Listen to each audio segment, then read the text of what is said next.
जय हिंद फ्रेंड्स। तो हम पढ़ रहे थे सुभाष चंद्र की विद्यालय विषय की बुक। शुरू करते हैं आज के सेशन हमेशा की तरह मोटिवेशनल कोट या प्रेरक विचार के साथ। तो आज क्या बताना है मुझे, प्रहलाद की कहानी को थोड़ा सा आगे बताना है ना, कि नरसिंह भगवान प्रहलाद के बुलाने पर आ जाओ। आने के बाद वो क्या कहते हैं कि मांगो तुम्हें क्या मांगना है। सारा काम होने के बाद प्रहलाद कहता है कि मुझे कुछ नहीं चाहिए, कि सच में कुछ नहीं चाहिए, मुझे सच में कुछ नहीं चाहिए, कि हाँ कुछ नहीं चाहिए, मैं बस मुझे आपकी अनन्य भक्ति करनी। मैं वो कहता है कि मैं बिजनेसमैन नहीं है ना, कि आपकी भक्ति के बदले कुछ मांगू। तो मैं आपकी भक्ति करता हूँ, बस आपसे अनन्य प्यार करता हूँ, यही मेरी उपलब्धि है। अगर मैं इस प्यार के बदले कुछ मांगूंगा तो मेरा प्यार सौदा हो जाएगा, और मैं ऐसा नहीं चाहता। छोटा सा बच्चा है ना, काल्पनिक कथा है या फिर वास्तविकता, ऐसा कहा उसने, ऐसा कहते हैं, मतलब ऐसी कथा है कि ऐसा कहा, ऐसा सुना मैं। तो भगवान ने कहा कि लाखों इतने वर्षों से जो लोग तपस्या कर रहे हैं, वो तपस्या करने के बाद जब मैं उनको दर्शन देता हूँ तो परिणाम में कुछ मांगते हैं, वो तुम हो कि कुछ नहीं मांगते है ना। भगवान को सब पता है, और पता नहीं कहानी कविता कैसी, मतलब ये किस्सा कैसा है, लेकिन बस यूं है कि हमारे समझने के लिए होता है। जो भी मतलब ये दंत कथाएं वगैरह चलते हैं, हमारे समझने के लिए बनाई जाती है। तो प्रहलाद ने कहा कि कुछ सोचा है ना, 5-10 मिनट सोचा, फिर कहा कि आप देना ही चाहते हैं, इसलिए नहीं कि मैं चाहता हूँ, इसलिए क्योंकि मुझे आपसे नहीं लगा, और आपकी कही हुई बात नहीं करूँगा, चाहे वो बात ये हो कि मुझे कुछ मांगना पड़े तो मैं मांगूंगा। तो हल्का सा कुछ मांगता है। तो एक विवेकानंद की एक और बात है, विवेकानंद कहते हैं कि मोक्ष निर्वाण वगैरह चाहते हो तो सब कुछ छोड़ दो, और जब सब कुछ छोड़ के लोग उनके पास चले जाते हैं तो कहते हैं कि मोक्ष की चाह भी छोड़ दो, मोक्ष जिसके लिए तुम यहाँ आए हो, मोक्ष के लिए, उसको भी छोड़ दो, उस इच्छा को भी छोड़ दो। घर बार पति पत्नी बीवी बच्चे सब छोड़ के आए कि मोक्ष मिलेगा, फिर कह दिया कि मोक्ष की इच्छा को भी छोड़ दो, तो फिर क्या लेने कि कुछ नहीं, कि जो कुछ नहीं की जो शून्य होने की अवस्था है, वही वो अवस्था ही आपकी मोक्ष है शायद। तो जब हम कुछ कर रहे हैं तो बदले में मांग नहीं, उस करने को कमतर कर देना होता है। जब आप कुछ कर रहे हैं तो इस भाव से कि बस कर रहे हैं, बस कर रहे हैं, बस कर रहे ही बहुत अपने आप में बहुत खुशी की बात होती है। यही अपने आप में साध्य होता है, ये साधन नहीं है कि आप इस रास्ते से होकर के इस मंजिल को पाएंगे, कर रहे हैं ये अपने आप में साध्य भी। तो शुरू करते हैं ना उसको सेशन। आज हम हमेशा ये बात थी,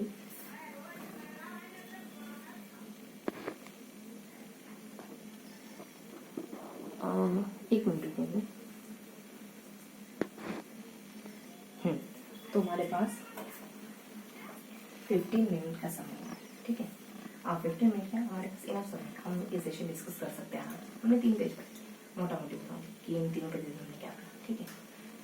तो 3 पेज पढ़ते हैं, जिसमें एक में हम एकीकरण को पढ़ते हैं, एक में संविधान को पढ़ते हैं, और एक में पंचायत के बारे में पढ़ते हैं। हमने इनको क्रम दिया है, सबसे पहले एकीकरण, फिर संविधान, और फिर पंचायत है, क्रम से है ना, सीढ़ी, स्टेप बाय स्टेप। तीनों चीजें इक्वल इंपॉर्टेंस रखती है, लेकिन एकीकरण को बहुत अच्छे से आते हैं, संविधान ठीक है, फिर पंचायत ठीक।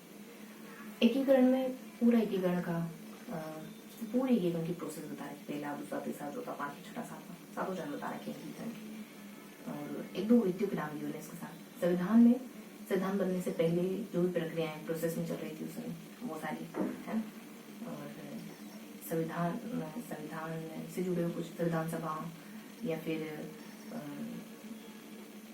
संविधान सभा से जुड़े हुए कुछ व्यक्तियों के नाम जिक्र है, यहाँ पे नामों का जिक्र किया गया है, माणिक्यलाल, बलवंत सिंह और हीरालाल शास्त्री, और इस तरीके के कुछ नाम। और इसके अलावा कुछ सदस्यों के बारे में बताया गया है कि अमुक सदस्य यहाँ से थे, है ना, ये सारी इंफॉर्मेशन सेकेंड पेज में।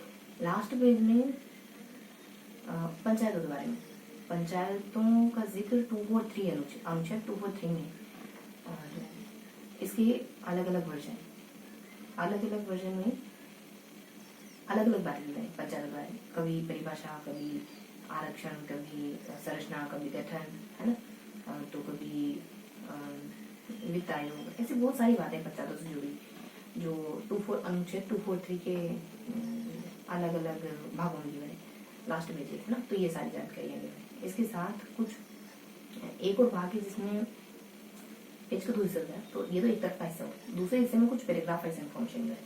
एक में पंचायतों की मतलब कुछ छोटे छोटे पैराग्राफ है, पंचायतों की संरचना, पंचायतों की योग्यताएं, मतलब जो भी प्रतिनिधि व्यक्ति होता है उसकी योग्यताएं, अर्हताएं, ऐसे मतलब छोटे छोटे से टॉपिक है जो हमको पंचायत के बारे में पता करने में मदद करे, है ना, पंचायत के बारे में कौन सा समझने में मदद करे। तो इस तरीके से हमने तीनों पेजेस को 1 मिनट समय देखेंगे।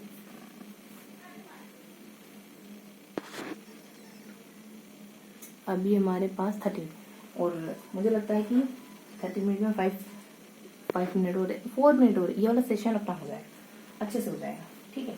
तो रोक तो नहीं, लेकिन मैं आपको समझाती हूँ, ठीक है। आपको याद करवाना अपने आप में।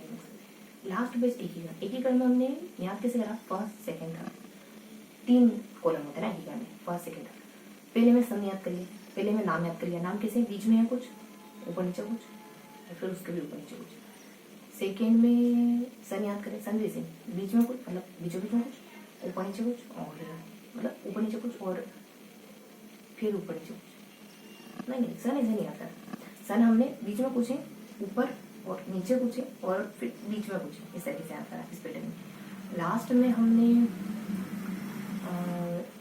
स्थानों के नाम याद करें, तो पहले हमको पता है, मतलब सबसे फर्स्ट और सबसे लास्ट हमको पता है, बीच में एक हमको हमने पता करा, और बीच वाले और नीचे वाले में कुछ कुछ नाम है, और फिर बीच वाले और ऊपर वाले में कुछ कुछ नाम है ना। इस तरीके से पैटर्न वाइज हमने पढ़ा है, चीजों को व्यवस्थित क्रम में जमा के रखा है। कपड़े अगर व्यवस्थित रखे हैं तो उनको पता चल जाएगा कि यहाँ ये कपड़ा रखा है ना, इस तरीके से जमा है एकदम बढ़िया व्यवस्थित तरीके से। फॉर्मेट बताऊंगी, बहुत ज्यादा नहीं, हर एक छोटी छोटी बात नहीं, फॉर्मेट बताऊंगी, ठीक है। और ऊपर 3 व्यक्ति जो महाराष्ट्र से बिलोंग करते हैं, और ये तीनों व्यक्ति दक्षिण राजस्थान से बिलोंग करते हैं, और ये तीनों व्यक्ति प्रधानमंत्री, मुख्यमंत्री, प्रधानमंत्री पद पर रहे हैं। ये लास्ट पेज कंप्लीट है आपको। सेकंड पेज में आए तो संविधान में क्या क्या है, और देखो 3 से 4 पैराग्राफ है, तीनों चारों पैराग्राफ में 3 पैराग्राफ होना होगी, अच्छी खासी इन्फॉर्मेशन है। एक में अमुक अमुक व्यक्तियों के बारे में बता रखा है, एक पैराग्राफ में संविधान बनने से पहले जो भी प्रक्रियाएं हुई, जो भी प्रक्रिया हुई, संविधान सभा का बनना, कैबिनेट मिशन का आना, बहुत सारी है ना, अलग अलग सन 46 है ना, प्रस्ताव, मतलब जो भी संविधान बनने से पहले की प्रोसेस है उसके बारे में बता रखा है, कैबिनेट मिशन और ये सब, स्थायी अध्यक्ष, संविधान दिवस ये सब। और एक पैराग्राफ है जिसमें अलग अलग सदस्यों के बारे में बता रखा है ना, कि राजस्थान से ये सदस्य सभा में शामिल हुए थे, और वो व्यक्ति जो राजस्थान में पदासीन थे, राजस्थान के नहीं थे भले, लेकिन राजस्थान में पदासीन थे, वो भी संविधान सभा में भाग लेते, उनके बारे में था। ये सेकंड पेज है।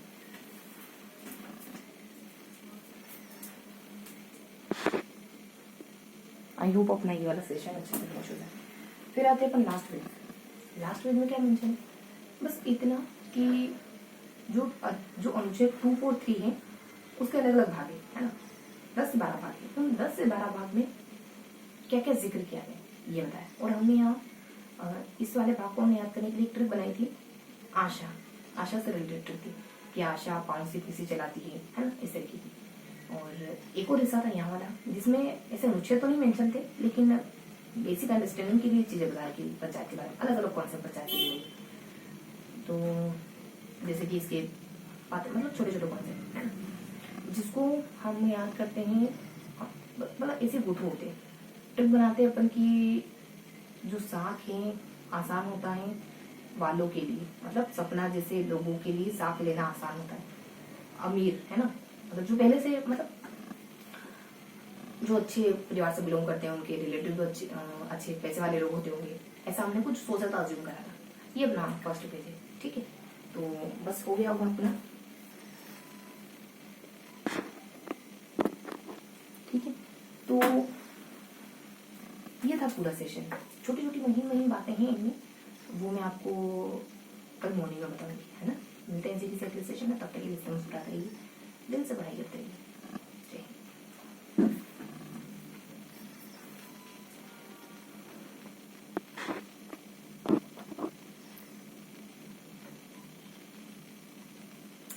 अभी